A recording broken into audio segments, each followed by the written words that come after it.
Hi guys, thank you so much for joining me again today. So we're going to do a little motivation and I hope that this boosts your spirits. If you ever are having a hard time in your business or you get anxious, frustrated, stressed out, I really hope that this relates for you and it boosts you up in a time that you need this. So here's some motivation, stay tuned.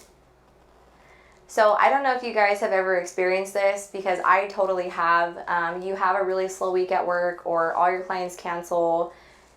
The week sucks. So you were supposed to have this super busy week and all of a sudden everything fell apart. Now you have nothing going on. It seems like when it rains, it pours. Like one client cancels, you get two, three, and four more messages of other clients canceling. Now you're like posting, scrambling last minute, trying to fill those spots, texting people, posting on social media. And I just want to let you know that it's normal and it happens and those seasons come and they go. And it's been hard even for myself to take those seasons and use them as time to like put back into my business on the back end. So say you have a week that falls apart and a ton of clients cancel and you're like bummed out because you're gonna have a slow week at work and you're not making the money that you thought you were behind the chair. This is a good time to start working on your social media platforms, start batching up content, start listing out new hashtags, start working on new sub captions.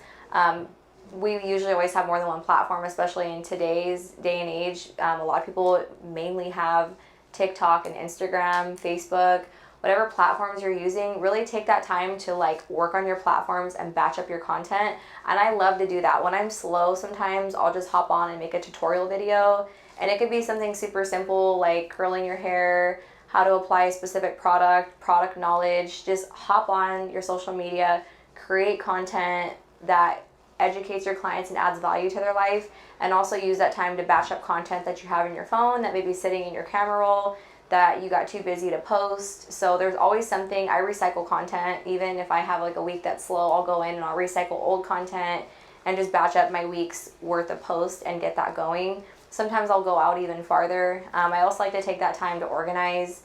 So going through, looking at what I have, like what I need to restock on, cleaning.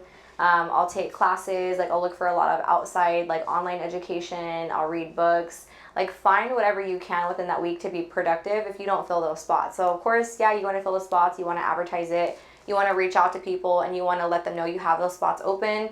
But most important is it's good to have that downtime to take a deep breath and then also just kind of like recenter and take a look at your business in a whole. Sit down, look at your numbers, go through your client list.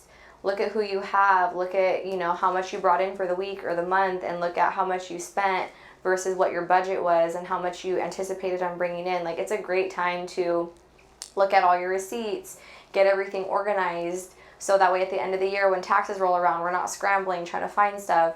So when you do have those weeks of downtime, there's a ton of different stuff you can do to be productive, whether it's studying, taking classes, doing your monies and your bookkeeping, posting content, making content, batching up content. I mean, the list is endless because we wear so many hats within our business. So it's okay when you have those weeks that are slow or when the clients cancel. It's up to us the type of attitude we want to have towards that situation and how we're going to make a positive out of that and be productive. Another one, and this one's also, these are all like challenges that I still go through till this day, and it's when you're working somewhere and you're not happy there. So I've worked in several different salons and I'm now in a suite. And I've talked about that before in previous videos. I've been here for 2 years already. I moved here at the end of 2020.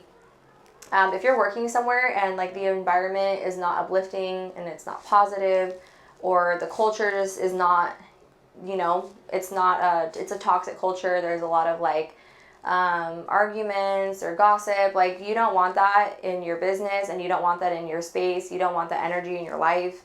So if you're working somewhere and you're not happy, don't be scared to make the move. I found myself when I work places and I wasn't happy with the environment or the people I was around, I tend to just not want to come into work and it was just not enjoyable for me, and clients can feel that.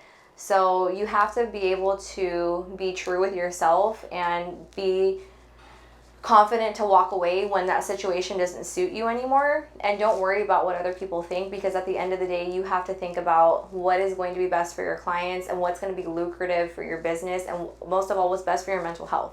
So if you work somewhere where it's just not the vibe, and like it's, you know, not a good time, like, you know, things are not professional or they're not up to the standards that you need, and it's not the culture that you're looking for, look around. Don't be afraid to network, check out other salons, and try different things out, because everything's trial and error, and that's just a part of the learning process, is you don't know until you try it.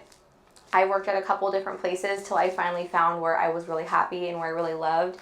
So I think for me, I worked at 4 different salons before I came here, and each one was a learning experience for me and a stepping stone for me to get where I'm at. But ultimately, working in each of those environments, I really learned what I wanted and what I didn't want, and I knew what to look for when I decided to pick somewhere to work. And ultimately now I am self-assured and I know myself and what I want. So I was able to pick a place that really matched me as a person and suited my personality and the needs for my business.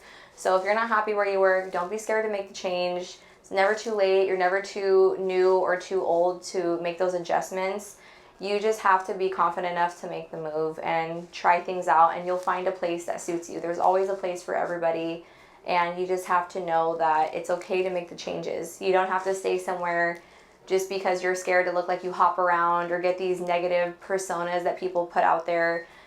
I don't look at it like that, and I feel like most people now in today's industry that are on the newer end, I'm not necessarily super new, but I'm part of that like still newish generation because I'm 7 years in. Don't be scared to try different things out and put yourself out there. So my last topic, and this one is really close to home for me, is people in this industry tend to not always be very uplifting. And I do find that it's really common for people to not treat other people in the industry well. And there's a lot of people that could be competitive or negative, catty. And that's the unfortunate side of the business that we're in. And it's not ever going to go away, especially with social media. You know, we're exposed a lot more. We're putting ourselves out there a lot more. Our business and our work is out there for the world to see. And not everybody is always going to be happy for you or supportive, but ultimately, like what I found works best is looking for positive sources in my life.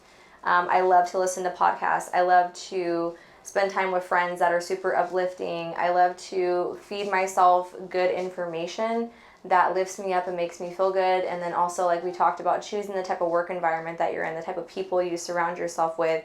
There's a lot of people in the industry who are amazing. They're supportive. They're awesome. They want to shout people out and like share other artists. And then there's always that flip side, and there's those people who aren't. And one of the biggest things I've had to learn is to not care about people like that, because ultimately when you're a happy person, you aren't going to say or do negative things towards or about other people when you're happy with yourself. So try to learn to not take people personal. You're not always going to be for everybody. Not everybody's always going to like you, and that's totally fine. As long as you love what you're doing and your clients love you and you remember the most important people around you in your circle love you and they're supportive of you, and you feed yourself positive information, you're trying to be the best that you can be, that's all that matters. So just get up, do the best that you can, and continue to educate yourself and continue to grow and focus on what's ahead versus what is behind that someone has said about you. Because whatever somebody doesn't like or whatever somebody said about you that could be negative on the flip side, that's behind us, and we don't look back, we're looking forward. So I definitely have had those situations and those obstacles along the way when I was in school, when I was working in different salon environments. And you know, as the years have gone by, looking back at it in hindsight, I realize now that those people really had no hold on me and no value. Like their opinions had no value towards me as a person, and that didn't determine how successful I was going to be or how far I was going to go. All of that relied on me as a person and how much I wanted to push myself. So if you guys are having a hard time or you've been in an uncomfortable situation and you can relate, you definitely understand this, but be very conscious about what you give to yourself.